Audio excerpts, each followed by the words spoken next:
Iya, dia memang paranoid. Dia pikir seseorang akan berada di sekitar rumahnya dan entahlah, mungkin melakukan sesuatu, bikin masalah. Bibi Mickey Steins menceritakan perilakunya yang aneh beberapa hari sebelum dia menembak seorang hakim di ruang kerjanya.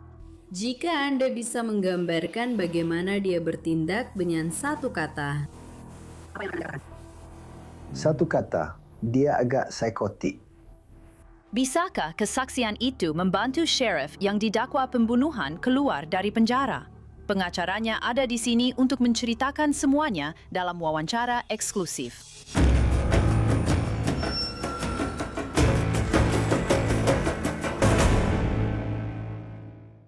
Selamat datang di Law and Crime. Saya Anjanette Levy. Ketika mantan Sheriff Letcher County, Sean Mickey Steins, mengeluarkan senjata dinasnya dan menembak temannya, Hakim Kevin Mullins, hal itu mengejutkan orang-orang yang mengenal kedua pria tersebut dan juga mengejutkan seluruh negeri. Penembakan itu terekam oleh kamera pengawas di ruang kerja Hakim Mullins. Tidak ada audionya, tapi jelas ada videonya. Kasus ini bukan tentang siapa pelakunya. Saya sudah memberitahu Anda sebelumnya. Pertanyaannya adalah, mengapa dia melakukannya? Beredar teori bahwa Steins berada di bawah tekanan dan stres yang sangat besar karena ia telah diperiksa dalam sebuah gugatan perdata yang diajukan terhadap dirinya dan kantor sheriffnya oleh seorang wanita bernama Sabrina Atkins yang mengatakan bahwa salah satu deputi Steins membantunya keluar dari penjara dengan pemantauan GPS sebagai imbalan atas layanan seksual. Ada spekulasi bahwa Hakim Mullins terlibat dengan wanita-wanita yang berhubungan seks sebagai imbalan perlakuan istimewa di pengadilan karena Fields dan Atkins berhubungan seks di ruang kerja Mullins.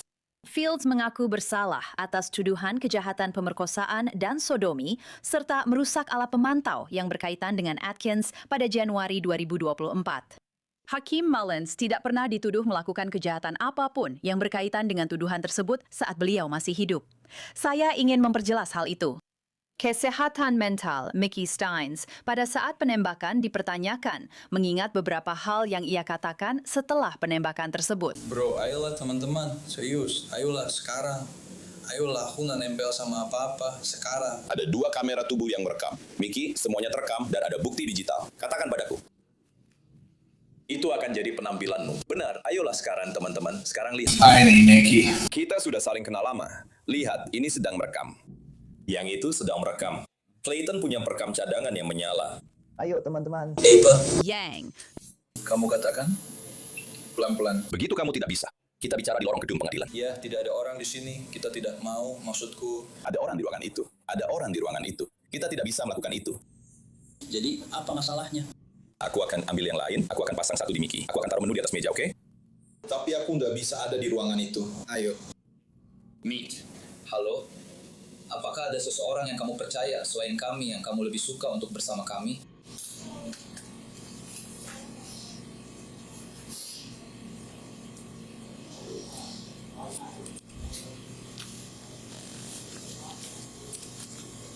Miki, aku nggak tahu apakah kita sudah saling kenal seumur hidup kita. Aku satu-satunya yang harus kutinggalkan sekarang, teman-teman. Mickey bisa kembali ke... Kamu harus dipindahkan pada suatu saat. Aku tahu ada 2 kamera tubuh, kan? Kita tidak aman. Apakah kamu akan menjalani persidangan? Apakah kamu akan berbicara dengan kami di penjara di bawah sana? Apakah kamu merasa aman di bawah sana karena ada kamera di mana-mana? Apakah kalian akan memindahkan saya setelah wawancara ini? Saya tidak mencoba mengatur semuanya, teman-teman. Saya tidak punya kuasa atas hal ini. Mickey Steins telah berada di penjara menghadapi tuduhan pembunuhan atas kematian temannya, Hakim Mullins. Dia mengaku tidak bersalah dan berencana untuk mengajukan pembelaan karena gangguan jiwa, sambil juga berargumen bahwa dia mengalami gangguan emosi yang ekstrim pada saat penembakan terjadi. Steins telah ditahan tanpa jaminan, tetapi sekarang pengacaranya meminta agar dia dibebaskan dengan jaminan. Dan untuk menunjukkan bahwa dia seharusnya diberikan jaminan, para Bartley memanggil Bibi Steins ke pengadilan untuk bersaksi tentang apa yang terjadi padanya malam sebelum penembakan. Sherry Steins mengatakan bahwa dia sudah mengenal Mickey sejak Mickey lahir. benar. Anda mengenal Sean Mickey Stein? Ya, Kamu biasa memanggil dia apa? aku memanggilnya Bobby. Ya, secara biologis dia keponakanku, tapi ibu dan ayahku yang membesarkannya. Nah, itu pertanyaan saya berikutnya. Apa hubunganmu dengannya? Kamu bibinya, benar begitu? Iya. Baiklah, sekarang seberapa dekat hubunganmu dengan Mickey sekarang? Sangat dekat. Dan apakah selalu sedekat itu? Ya. Oke, berapa tahun lebih tua kamu dariku? Saya 62, dia akan segera berusia 45. Sherry Steins dan Mickey, Bobby, sangat dekat. Tidak diragukan lagi. Jadi malam sebelum dia menembak Hakim Mullins, dia muncul di rumahnya. Bibi Sherry bilang dia bertingkah sangat aneh. Saya ingin bertanya tentang tanggal 18 September 2024. Apakah Anda ingat kejadian pada hari itu? Ya, itu hari ketika dia menginap semalaman bersama saya. Dan Anda bilang itu hari ketika dia menginap semalaman bersama Anda. Jadi Anda melihat Mickey pada hari itu. Ya, dan apa yang tidak? Kapan lagi hari itu Anda melihat Mickey? Itu sudah larut ketika dia datang ke rumah. Belum gelap, tapi Anda tahu, itu sudah agak sore. Oke, dan ketika dia datang ke rumahmu, apakah kamu tahu dia akan menginap bersamamu malam itu? Ya, dia bilang begitu. Apakah itu hal yang biasa bagi Mickey untuk menginap bersamamu? Tidak. Seberapa lama dia akan tinggal bersama Anda malam itu? Aku rasa dia hanya ingin membiarkan istri dan putrinya beristirahat karena dia sangat gugup dan tidak bisa tidur. Jadi kamu bilang dia akan membiarkan istri dan putrinya beristirahat. Sekarang, ceritakan kenapa mereka tidak bisa beristirahat. Karena dia tidak bisa tidur dan dia mondar-mandir di rumah. Dan kurasa itu mengganggu mereka, kau tahu. Oke, sekarang apakah kamu sempat bicara dengan istrinya atau putrinya tentang hal itu? Tidak, bukan malam itu. Dia ada di rumah, jadi aku tidak bicara dengan mereka. Aku berusaha untuk tidak ikut campur dalam hal itu. Saat dia datang ke rumahmu, apakah dia sudah menelponmu sebelumnya dan bilang, aku akan datang? Aku tidak ingat apakah dia menelpon dan bilang akan datang atau tidak. Tapi dia tahu dia bisa datang kapan saja dia mau. Itu seperti rumah keduanya. Oke, jadi dia bilang dia datang lagi malam itu. Iya. Dan saat dia datang, apakah dia membawa sesuatu bersamanya? Dia membawa sebuah tas. Dan di dalamnya ada makanan kecil dari tuna. Ternyata ada juga permen melatonin dan beberapa obat Benadryl yang dijual bebas. Dan apakah dia mengatakan sesuatu tentang alasan dia membawa Benadryl atau permen melatonin itu? Ya, dia memang belum tidur dan sepertinya dia sudah 7 hari 7 malam tidak tidur. Dan dia sudah pergi ke dokter dan dokter menyarankan dia untuk minum Benadryl dan melatonin agar bisa beristirahat. Saya kira itu hari itu atau sehari sebelumnya. Itu sangat dekat waktunya. Jadi dia pergi ke dokter cukup dekat dengan waktu kejadian? Ya. Kamu tidak tahu pasti harinya? Iya. Oke, dan dokternya menyarankan dia untuk minum melatonin dan Benadryl supaya bisa tidur, benar? Obat bebas. Oke, dan ketika dia sampai di rumahmu, apa yang kalian lakukan pertama kali? Dan kami pada dasarnya hanya duduk-duduk menonton TV. Saya masuk dan menyiapkan sedikit makan malam untuk kami. Kami makan.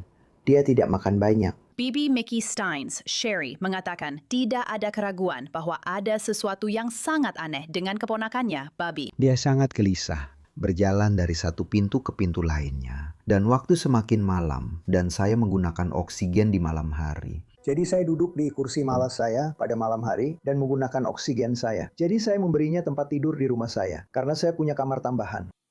Saya suruh dia untuk pergi berbaring. Sekarang dia masuk, dia berbaring selama beberapa menit, lalu sebelum saya sadar, dia sudah kembali lagi ke ruang tamu bersama saya, dan dia membawa bantal. Lalu saya bilang, "Babi, kamu nggak bisa tidur." Dan dia bilang, nggak bisa, aku memang nggak bisa. Dan dia biasanya minum melatonin dan Benadryl. Duduk di sana dengan ponsel di tangannya. Dan dia sedang menonton kamera keamanan ini, mengawasi sekeliling rumahnya. Jadi dia sedang menonton kamera keamanan di rumahnya. Di sekitar rumahnya ya. Di rumahnya. Ya. Dan kamu bilang, saya kembali ke melatonin dan Benadryl. Jadi dia minum melatonin dan Benadryl. Apakah kamu meminumnya bersamaan? Ya. Apakah kamu tahu jenis Benadryl atau melatonin apa yang digunakan? Berapa miligram? Atau hal-hal seperti itu? Saya tidak tahu, tapi saya masih menyimpannya di rumah, di dalam tas tempat dia menaruhnya. Oke, jadi kira-kira berapa banyak kalau kamu harus menebak? Atau kalau kamu tahu, jangan menebak. Kalau kamu tahu berapa banyak melatonin dan berapa banyak Benadryl yang Mickey minum malam itu? Saya kira sekitar 3-4 Benadryl dan jumlah yang sama untuk permen karet melatonin. Dan apakah itu terlihat memberikan efek apapun padanya? Tidak. Lalu, apakah dia tidur? Tidak. Dia bilang dia sedang menggunakan ponselnya untuk melihat kamera keamanan, dan dia melihat area di sekitar rumahnya. Ya. Apakah dia punya kekhawatiran tentang apa yang terjadi di sekitar rumahnya? Ya, dia memang paranoid. Dia pikir seseorang akan berada di sekitar rumahnya dan kamu tahu, mungkin melakukan sesuatu atau mengganggu sesuatu. Apa yang dia cemaskan soal adanya seseorang di rumahnya? Dia khawatir tentang Lila dan Caroline. Dia menertawakan mereka. Dia khawatir tentang istri dan putrinya. Ya. Apakah dia mengatakan sesuatu sama sekali? Apakah kamu mendapat petunjuk mengapa dia khawatir tentang istri dan putrinya? Tidak, tapi aku tahu dia sedang berada di bawah banyak tekanan, banyak stres. Apakah dia menyebutkan bahwa ada ancaman khusus terhadap dirinya? Tidak ada yang spesifik, tapi kau tahu, kau bisa melihat dari cara dia bertingkah. Itu buruk. Buruk. Dia sangat ketakutan. Dia benar-benar ketakutan sampai mati. Bibi Steins, Sherry, mengatakan perilaku aneh keponakannya itu berlanjut sepanjang malam. Oke, jadi kamu bilang kamu terjaga semalaman bersamanya? Ya. Oke, dan pada titik manapun, apakah dia pergi? Tidak, tapi dia memang mencoba mendekati saya. Putrinya, saya sedang menulis. Ibu saya mengadopsi seorang anak. Dan saat itu, beliau sedang di tempat praktek dokter. Mengalami sakit kepala, pingsan, menjalani MRI. Beliau sedang di tempat tidur. Nah, Miki pernah mencoba mengajak saya ke rumahnya sebentar, hanya untuk memeriksa keadaan di sekitar rumahnya, dan memastikan semuanya baik-baik saja. Dan dia ingin saya meninggalkan beliau di tempat tidur. Siapapun yang mengenal Miki tahu, Miki tidak akan pernah menyarankan kamu pergi. Seorang siswa kelas 3 SMA sendirian di tempat tidur saat di luar gelap untuk pergi memeriksa sekitar rumah seseorang. Dia ingin kamu pergi bersamanya untuk memeriksa rumahnya sendiri. Apakah ada sesuatu yang membuatnya ingin pergi ke sana? Ada seorang pria berjalan di jalan di belakang rumahnya. Dan kamu bisa melihat kakinya. Dan dia hanya berjalan di gang itu. Tapi itu sudah cukup membuatnya ketakutan. Apa yang akan terjadi? Apakah dia tahu jika aku... Menurut pendapat saya pikir dia mengira mereka akan mengelilingi rumahnya. Dia melakukan apa? Saya tidak tahu. Dia bilang dia khawatir tentang Caroline dan Lila. Dan apa soal Caroline dan Laila? Apakah dia menyebutkan sesuatu yang spesifik tentang mereka? Apa yang dia takutkan? Dia hanya takut seseorang akan menyakitinya. Bibi Sherry bilang cara keponakannya bertingkah itu benar-benar bukan Mickey Stein yang dia kenal. Apakah Anda mengenal perilaku normalnya? Iya. Seperti apa biasanya, Mickey? Dia suka bercanda. Dia suka berbohong, bermain. Dia sering membantu orang. Dia orang baik. Hiperaktif. Dia keluar dan melakukan sesuatu tanpa perlu dibujuk atau diminta. Dia melihat kamu butuh bantuan, dia akan membantu kamu. Apakah perilakunya malam itu sesuai dengan perilaku biasanya? Lalu, keesokan harinya, hari ketika Mickey Stein menembak Hakim Mullins, Sherry Stein mengatakan dia mendapat panggilan FaceTime dari Mickey tepat sebelum penembakan itu. Dan apakah itu kira-kira waktu yang Anda ingat saat dia menelpon lewat FaceTime? Pada panggilan FaceTime itu. Apa yang dilakukan Mickey? Seperti yang sudah saya bilang, ibu dan ayah saya yang membesarkannya. Jadi dia punya panggilan untuk ibu saya. Dia memanggilnya Mommy Bones. Mommy Bones. Mommy Bones. Oke. Dan dia menelponku dan dia berkata, Sherry, lalu aku bilang, apa? Dia bilang, biarkan aku bicara dengan Bones. Begitulah dia memanggilnya, Bones. Apa kamu membiarkan dia bicara dengan Bob? Dia sudah meninggal selama 2,5 tahun. Dan aku bilang, apa? Dan dia bilang, biarkan aku bicara dengan pria itu. Aku bilang, Bobby, kamu di mana? Kamu di kantor. Dia bilang, kenapa kita tidak menelponmu kembali saja? Sinyalku jelek. Aku bilang, ya sudah, telepon aku kembali. Dia bilang, Bab, nanti aku telepon lagi. Dan itulah terakhir kali aku berbicara dengannya. Itu adalah terakhir kalinya kamu berbicara. Kamu akan berbicara. Terakhir kali aku berbicara dengannya. Apakah kamu merasa panggilan itu mengkhawatirkanmu? Ya. JD. Dia 2 kali menanyakan ibuku. Dia bersamaku saat aku harus menjemput ibuku dari kantor dokter gigi Bell. Jadi dia tahu kalau ibuku sudah pergi. Saat itu hanya aku dan dia bersama-sama. Harus mencabutnya. Jadi dia tahu kalau ibuku sudah pergi. Sekali lagi, apakah Mickey pernah bertingkah seperti ini sebelumnya? Tidak. Apakah Anda akhirnya mengetahui apa yang terjadi di gedung pengadilan malam itu? Kapan Anda mengetahuinya? Butuh waktu sekitar setengah jam sampai saya benar-benar tahu pasti. Apa reaksi Anda terhadap kabar itu? Lutut saya terasa lemas, mulut saya terbuka, dan saya menangis sejadi-jadinya. Apakah itu sesuatu yang pernah Anda bayangkan akan dilakukan oleh Mickey? Tidak pernah terbayangkan seumur hidup saya. Apakah saya pernah berpikir bahwa Mickey bahkan akan menembakkan pistolnya? Apalagi melakukan sesuatu seperti itu. Keluarga Steins akan menampungnya jika dia diberikan jaminan. Sementara itu, jaksa dari Persemakmuran Kentucky menentang permintaan jaminan Mickey Stein dan mereka mempertanyakan tindakan Sherry Stein pada hari ketika Hakim Mullins ditembak. Keesokan paginya, saat Anda menerima telepon ini, Anda tidak menelpon siapapun. Dan Anda juga tidak menelpon siapapun di kantor sheriff, bukan? Dan berkata, hey, ada yang tidak beres dengan Mickey. Apakah dia baik-baik saja? Tidak. Dan Anda juga tidak menelpon istrinya hari itu, bukan? Dan berkata, Mickey bertingkah aneh. Anda bertanya tentang tulang. Apakah ada sesuatu yang terjadi? Mickey tidak mentolerirnya. Apa kamu melakukannya? Tidak. Saat dia menelpon dan menanyakan ibuku. Ya, Bu. Itu terjadi tepat sebelum kejadian itu. Jadi aku tidak sempat menelpon siapapun. Saya pikir Anda bilang Anda punya waktu 30 menit sebelum Anda menyadari apa yang terjadi. Jadi, dalam rentang waktu 30 menit itu, sebelum Anda menyadari apa yang terjadi, Anda tidak menelpon siapapun. Apakah Anda menelpon? Itu sudah terjadi. Benar, tapi Anda tidak tahu itu. Tidak. Oke, jadi Anda tidak pernah menelpon siapapun sebelum saat Anda menemukan, tidak, saya baik-baik saja. Anda sangat memuji Tuan Steins, tapi yang saya pahami adalah ia khawatir tentang istri dan putrinya. Apakah itu benar? Dan dia meninggalkan mereka di rumah sendirian. Apa? Nama Anda, apakah itu yang Anda maksud? Dia tidak tetap di jalan masuk. Maksud saya, mereka kesal karena dia berjalan-jalan dan membuat mereka terjaga. Dia tidak pergi ke jalan masuk dan menghentikan mobil, kan? Saya tidak tahu apakah dia melakukan itu atau tidak. Kamu membiarkan mereka masuk ke rumahmu, benar? Iya, dia memang datang ke rumah saya, tapi saya tidak tahu apa yang dia lakukan sebelumnya. Oke, dan jam berapa kamu bilang dia datang ke rumahmu? Saya tidak tahu pasti. Saya tidak berpikir itu akan menjadi penting saat itu. Jadi pada saat itu, saya tidak memperhatikan.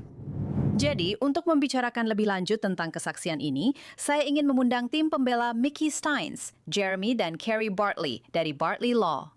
Terima kasih banyak. Sudah lama sejak terakhir kita berbicara. Pertama-tama, saya ingin bertanya kepada kalian berdua. Dan Carrie, saya tahu kamu yang menangani kesaksian Bibi Sherry. Menurut kalian, bagaimana hal ini akan diterima oleh Hakim Coren? Apakah menurutmu kesaksian Bibi Sherry akan menunjukkan bahwa Mickey mungkin sedang menjalani pengobatan, mendapatkan obat di penjara, dan dia akan bisa berperilaku baik jika dibebaskan dengan jaminan? Kita berharap hakim akan melihatnya seperti yang kita lihat dan telah mendengar bukti-buktinya, lalu menetapkan jaminan yang masuk akal. Kita tidak pernah bisa menebak apa yang akan dilakukan seorang hakim. Tapi menurutku, kesaksian dari Bibi Mickey, Sherry, benar-benar menunjukkan kepada kita dan untuk mendukung beban pembuktian dari pihak Commonwealth adalah dengan memberikan bukti bahwa ini bukan tindak pidana yang bisa diberi jaminan, jika mereka tidak ingin dia dibebaskan dengan jaminan. Menurutku, kita berhasil mengatasi itu dengan kesaksian Bibi Sherry, hanya dengan melihat bahwa Mickey sedang berada dalam kondisi mental yang berubah. Dan pada titik ini, kita belum tahu persis seperti apa itu. Tapi kita tahu dari kesaksian Bibi Sherry, dia merasa paranoid, dia mengalami delusi, dia mengalami malam-malam tanpa tidur. Dia merasa takut untuk keluarganya. Dan kamu tahu, dari kesaksiannya, dia tidak tahu persis apa yang sedang terjadi. Tapi dia mengatakan bahwa Mickey sudah menemui dokter untuk masalah-masalah itu sebelumnya pada hari itu. Dan itu adalah sesuatu yang sudah dia hadapi. Jadi kami berharap bahwa hakim akan melihatnya dari sudut pandang itu dan memutuskan bahwa Mickey memang berhak mendapatkan jaminan, bahwa ini bukanlah pelanggaran berat, dan menetapkan uang jaminan yang wajar untuknya. Kamu tahu, Jeremy, aku tahu bahwa ketika kita berbicara sebelumnya, kamu sudah mengonfirmasi bahwa Mickey pada saat dia menembak, Hakim Mullins, yang tidak dipertanyakan di sini, merasa takut bahwa istri dan putrinya telah diculik. Bisakah kamu memberi kami informasi lebih lanjut saat ini tentang mengapa dia merasa seperti itu? Ya, saya pikir salah satu hal pertama yang saya ingin membuat perbedaan yang cukup jelas. Jadi ketika saya bilang ini bukan sebuah whodunit, menurut saya sebenarnya itu adalah istilah yang kurang tepat dalam beberapa hal. Karena kita tahu bahwa tubuh Mickey Stenz dalam bentuk fisik jelas terlihat di video dan jelas sedang menembakkan senjata. Pertanyaannya bukan pada tubuhnya. Pertanyaan dalam kasus ini adalah pikirannya. Dan kami berpikir bahwa berdasarkan banyak bukti berbeda yang tidak akan kami komentari secara langsung hari ini, kami hanya akan mengomentari apa yang telah Anda lihat seperti yang diilustrasikan melalui kesaksian Bibi Sherry, karena hal itu tercatat dalam dokumen publik. Tapi masalahnya bukan apakah itu tubuh Mickey Stenz. Pertanyaannya adalah apa yang ada di dalam pikiran Mickey Stein, dan saya pikir itulah pertanyaan yang pada akhirnya harus dijawab dalam kasus ini. Sekarang kami tidak merahasiakan bahwa kami percaya bahwa Tuan Stenz meyakini bahwa istri dan putrinya dalam bahaya. Jika Anda meninjau rekaman kamera tubuh yang saya yakin telah saya lihat dalam laporan Anda, serta di banyak media lainnya, saya tidak yakin bagaimana Anda tidak bisa melihat ketakutan nyata di matanya dan gerak-geriknya. Dan ada video-video sebelum penembakan yang memberikan latar belakang dan menunjukkan ketakutan yang sama seperti yang digambarkan oleh Bibi Sherry. Dan jadi, sementara kita tahu bahwa tubuh Mickey Stenz ada di video, dan kita tahu bahwa penembakan terjadi di tangan Mickey Stenz, kami tidak berpikir bahwa pikiran dan jiwa Mickey Stenz melakukan kejahatan ini. Dan sekali lagi, pikirannya adalah yang sedang kami coba tentukan apakah dia bertanggung jawab atas itu atau tidak. Dan kami pikir kesaksian Bibi Sherry hanyalah sedikit gambaran dari bukti yang sangat banyak yang akan menunjukkan bahwa Mickey tidak bertindak dalam kemampuannya sendiri untuk memahami dan menghargai sifat dari tindakannya, atau untuk mengendalikan dan menyesuaikan tindakannya yang akan menjadi standar yang akan dibahas di persidangan. Terkait dengan keputusan-keputusan yang masih menunggu dari pengadilan, Anda tahu, kami tidak ingin berkomentar tentang apa yang mungkin terjadi dengan hakim atau berspekulasi atau apa yang mungkin akan diputuskan. Dan terlepas dari apapun keputusan yang diambil, kami pasti akan menghormatinya dan tetap teguh dalam pembelaan kami. Saya ingin kembali ke apa yang dibicarakan Tante Sherry tadi. Maksud saya, dia bilang bahwa Mickey sudah pergi ke dokter. Jelas, dia tahu ada sesuatu yang tidak beres. Dia belum tidur selama seminggu. Dia diberi melatonin dan Benadryl. Carrie, apakah kalian sudah bisa mencari tahu? Maksudku, apakah dia salah didiagnosis? Maksudku, dia diberitahu untuk mengonsumsi melatonin dan Benadryl karena dia tidak bisa tidur. Tapi, apakah ada sesuatu yang terjadi? Kamu tahu, apakah ada semacam episode mental yang sedang terjadi? Kami telah membaca di dokumen lain bahwa memang, menurut beberapa staf penjara yang menilainya dan beberapa orang lain, mereka percaya ada sesuatu yang tidak beres dengan kondisi mentalnya pada saat itu. Kami benar-benar percaya bahwa ada sesuatu yang terjadi pada Mickey selama beberapa hari dan minggu sebelum insiden ini. Dia pergi ke dokter untuk mengatasi masalah susah tidurnya dan masalah-masalah lainnya. Sepertinya dia ditemani oleh beberapa anggota stafnya saat pergi ke dokter dan mereka bahkan masuk ke ruang pemeriksaan bersamanya. Jadi menurut saya, sebagai pejabat publik dan dengan stigma yang mengelilingi kesehatan mental, tetap saja, terutama di daerah seperti Kentucky Timur, saya rasa akan sulit bagi siapapun, terutama seorang pejabat publik, mungkin benar-benar terbuka tentang segala hal yang sedang terjadi padanya saat itu. Jadi dengan masalah susah tidur itu, sepertinya dokter menyarankan agar dia mengonsumsi melatonin dan Benadryl serta mencoba untuk tidur. Tapi yang kahitua dari kesaksian Bibi Sherry adalah bahwa masalah-masalah ini sudah terjadi jauh sebelum dia mengonsumsi melatonin dan Benadryl malam itu. Dan sebenarnya sepertinya melatonin dan Benadryl itu menurut kesaksian beliau, dia sudah mengonsumsi beberapa dari masing-masing obat itu sepanjang malam. Dan tetap saja tidak berpengaruh pada apa yang dialami Mickey. Dia masih tetap tidak bisa tidur. Sungguh aneh. Menurut saya, itu sangat penting.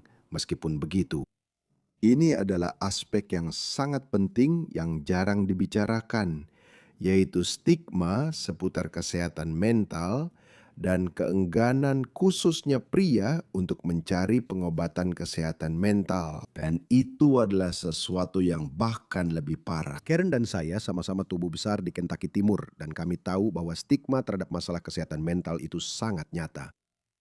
Dan kami memahami bahwa pembelaan terkait kesehatan mental dan pembelaan dengan alasan gangguan jiwa adalah sesuatu yang baru mulai dipahami oleh masyarakat umum. Tapi itu sangat nyata. Dan kasus ini tidak hanya berbicara tentang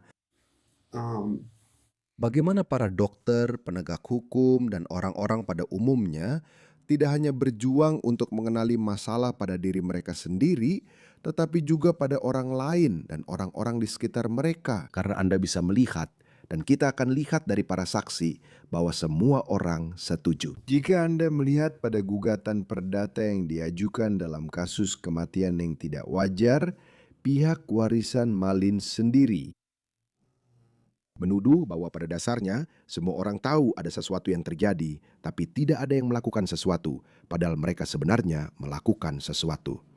Apalagi yang bisa Anda lakukan selain meminta dia untuk pergi ke dokter? Sekarang, saya setuju. Apakah ada diagnosis yang terlewat sehari sebelum penembakan? Tentu saja. Saya juga percaya bahwa saya tidak mencari-cari alasan atau apapun untuk dokter yang memeriksanya. Tapi memang sulit dalam wawancara 15 menit untuk memastikan, apalagi ketika ada orang lain di ruangan dan Anda adalah pejabat publik. Seperti yang dikatakan Kerry, untuk mendapatkan gambaran yang lengkap. Tapi saya rasa semua orang yang berinteraksi dengan Mickey, setidaknya 7 hari sebelumnya, mungkin sedikit lebih lama, setuju bahwa dia sedang dalam krisis kesehatan mental. Tapi kamu tahu, kita baru dalam 1 dekade terakhir mulai benar-benar serius memahami kesehatan mental dan dampaknya. Dan itu adalah bias yang harus kita hadapi sepanjang persidangan ini, dimanapun persidangan itu berlangsung. Kita masih berada pada tahap awal dalam memahami hubungan antara kesehatan mental, hukum, dan tanggung jawab. Namun saya akan mengatakan bahwa kami percaya ini adalah berpotensi menjadi riwayat terdokumentasi terbaik sebelumnya antara video dan medis. Pejabat yang melihat Tuhan berdiri. Kami percaya ini adalah salah satu kasus penyakit mental yang paling terdokumentasi dengan baik dalam aksi. Dan kami percaya, sekali lagi, itulah yang akan menjadi isu dalam persidangan ini. Dahlia, saya hanya ingin menambahkan ini. Saya percaya bahwa kamu tahu, penting untuk memahami bahwa kesaksian Bibi Sherry hanyalah satu bagian dari teka-teki. Itu hanya satu bagian yang menjadi bagian dari catatan publik saat ini. Tapi ya, saya pikir penting untuk dicatat bahwa ya ketika ini masuk ke persidangan akan ada banyak-banyak saksi yang akan bisa memberikan kesaksian tentang itu. Dalam hari-hari dan minggu-minggu menjelang kejadian ini, mereka menyaksikan, mereka melihat Mickey Steins dan melihat kondisi mentalnya saat itu, serta merasa khawatir dengan keadaannya. Dan kami percaya bahwa kasus ini berkaitan dengan ketakutan yang sangat nyata yang dirasakan oleh Mickey Steins. Dan apa yang ada di pikirannya adalah fokus kami dalam kasus ini. Dan kami menantikan untuk mempresentasikan bukti tersebut. Dan kami juga menantikan untuk mempresentasikan pembelaan Tuan Steins kapanpun dan dimanapun persidangan itu diadakan. Anda mengatakan ketakutan yang dirasakan. Jadi, apakah itu ketakutan yang nyata? Ketakutan yang benar-benar ada? Ya, menurut saya Anda punya 3 pilihan. Fokus saya adalah pada apa yang diyakini Tuan Steins pada saat itu. Jika Anda melihat pada gangguan emosional yang ekstrim, satu-satunya sudut pandang yang relevan adalah apa yang diyakini Tuan Steins. Itu juga berlaku untuk pembelaan tidak waras, saya rasa itu juga sama. Apa yang terjadi di dalam pikiran Mickey Steins? Saya percaya ada 3 kemungkinan interpretasi dari kasus ini. Saya pikir di satu sisi, kita bisa percaya bahwa ini adalah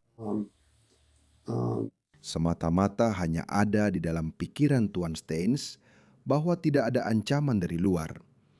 Itu salah satu kemungkinan interpretasi dari apa yang terjadi di sini.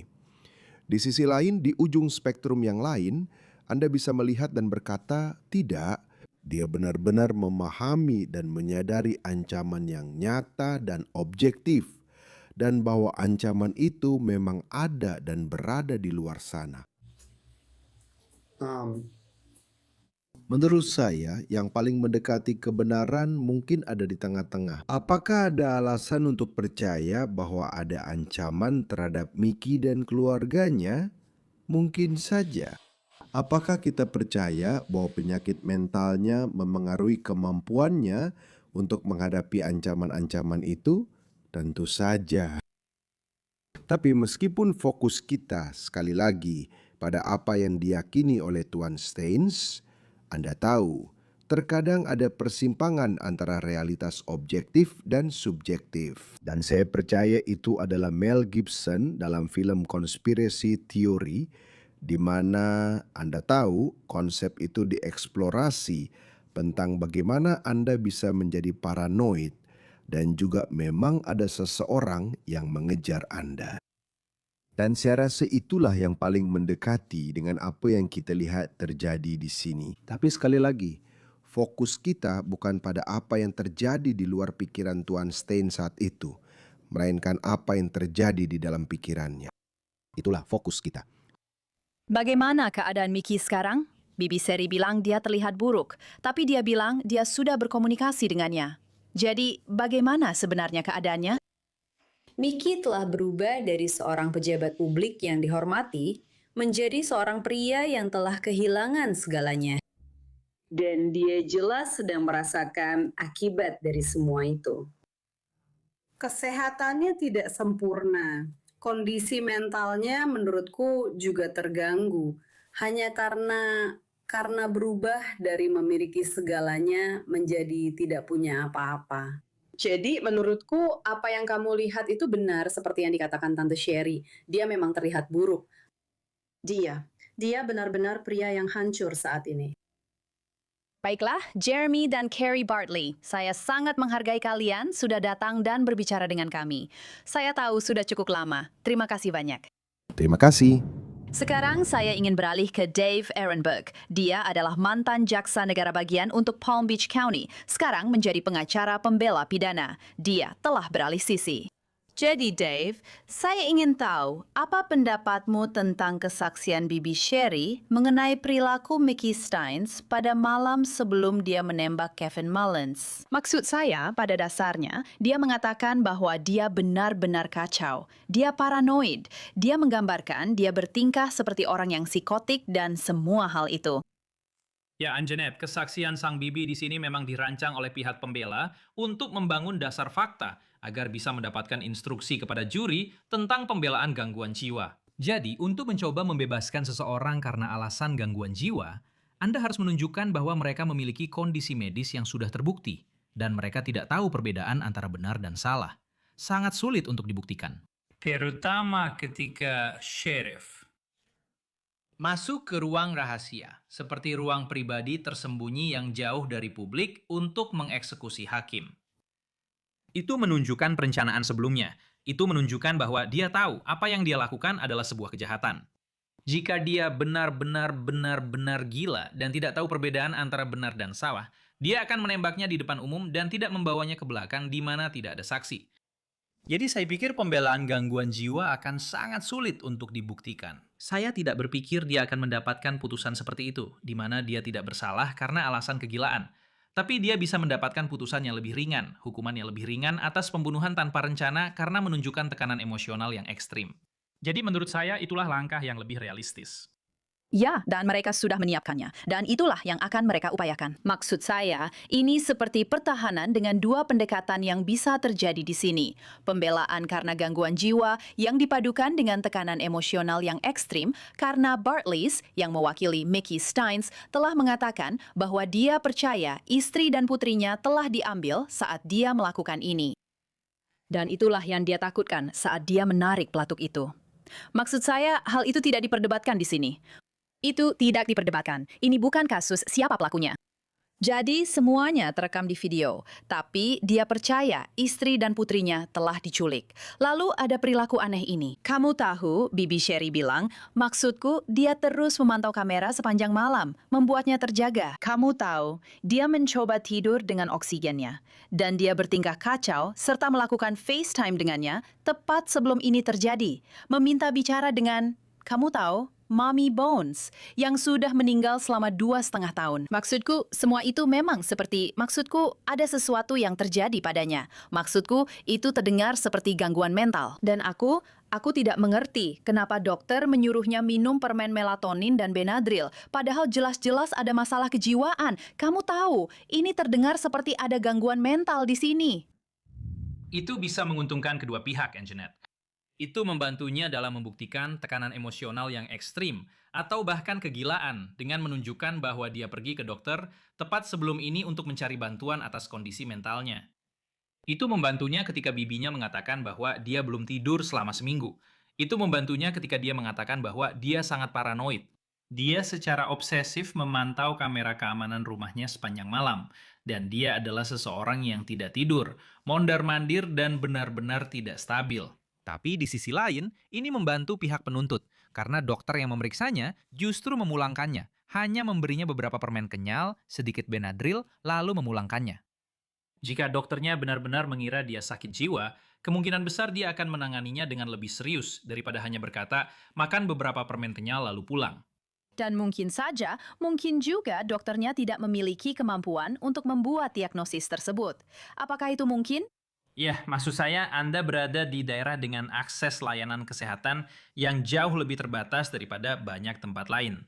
Itu bisa dibilang wilayah minim layanan kesehatan. Jadi mereka beruntung memiliki tenaga medis di daerah pedesaan itu. Tapi saya tidak yakin dengan tingkat pengetahuan beberapa dari mereka yang mungkin tidak dibekali. Mungkin tidak dibekali untuk mengenali penyakit mental. Dan itu bukan untuk meremehkan, tapi Anda tahu, ini memang sangat penilaian yang sangat individual dan membutuhkan keahlian. Dan jika Anda tidak terbiasa menangani spesialisasi itu, maka ya Anda bisa saja berkata, makan saja beberapa permen gummy dan hubungi saya besok pagi. Mereka tetap mengajukan Tante Sherry. Meskipun begitu, sebagai upaya untuk mendapatkan jaminan. Jadi, kamu tahu, Mickey saat ini memang tidak memenuhi syarat untuk mendapatkan jaminan. Tapi, mereka menghadirkan Tante Sherry di sana pada dasarnya untuk mengatakan, lihat, dia memang terlihat buruk sekarang, tapi sekarang dia sudah berperilaku lebih baik. Dia tidak bertingkah seperti dulu saat kejadian ini terjadi. Dia sudah punya tempat tinggal. Dia bisa tinggal bersamaku. Dia bisa tinggal bersama Lila dan ibunya, istri Mickey. Maksudku, tidak ada yang akan menolaknya. Mereka menyayanginya. Menurutmu, seberapa besar kemungkinan mereka akan memberikan jaminan kepada Mickey dan berkata, oke, dengan syarat ketat dipasangi alat pelacak GPS.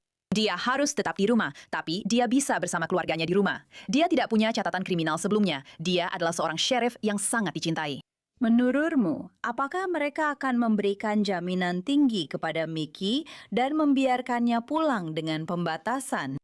Mereka bisa saja, tapi semakin banyak mereka membicarakan penyakit mental dan perilakunya yang tidak stabil, semakin kecil kemungkinan dia mendapatkan jaminan. Dan alasannya adalah karena itu saling bertentangan. Lihat, satu sisi bertentangan dengan sisi lainnya. Kamu bisa membantu mempersiapkan pembelaan dengan alasan gangguan jiwa, atau pembelaan karena gangguan emosi yang ekstrim. Tapi semakin sering kamu melakukan itu, semakin kamu memberitahu hakim bahwa, ya, dia memang gila. Dan itu berarti jika dia tidak stabil, mudah meledak, dan mengalami gangguan jiwa, maka dia adalah ancaman bagi masyarakat dan seharusnya tidak dibebaskan dengan jaminan. Dan kenyataannya dia akan tinggal bersama bibinya yang pada malam hari memakai alat di mulutnya untuk oksigen. Bukan berarti dia bisa mencegahnya pergi. Jika dia tidak stabil, mudah meledak, dan mengalami gangguan jiwa, dia juga seseorang yang sangat mengenal lingkungan sekitarnya dan sangat paham tentang senjata api. Saya pikir jaksa punya argumen yang sah bahwa dia adalah ancaman bagi masyarakat. Jadi ini menarik. Ini seperti, kamu tahu, mereka bekerja keras di satu sisi untuk mengatakan bahwa dia tidak stabil, mudah meledak, dan gila. Itu justru merugikan mereka di sisi lain ketika mereka juga mengatakan, biarkan dia bebas. Akan menarik untuk melihat apa yang diputuskan hakim mengenai masalah jaminan ini. Terima kasih banyak, Dave Ehrenberg. Terima kasih sudah mengundang saya, Ned. Pihak penuntut dalam kasus ini telah mengajukan permohonan untuk perubahan lokasi sidang. Pihak pembela menentang permohonan tersebut. Kami akan memberitahu anda apa yang terjadi selanjutnya. Keputusan apakah Mickey Steins akan diberikan jaminan belum dibuat. Dan itulah akhir dari episode Law and Crime kali ini. Saya Anjanette Levy. Terima kasih banyak sudah bersama saya. Sampai jumpa di sini lagi lain waktu.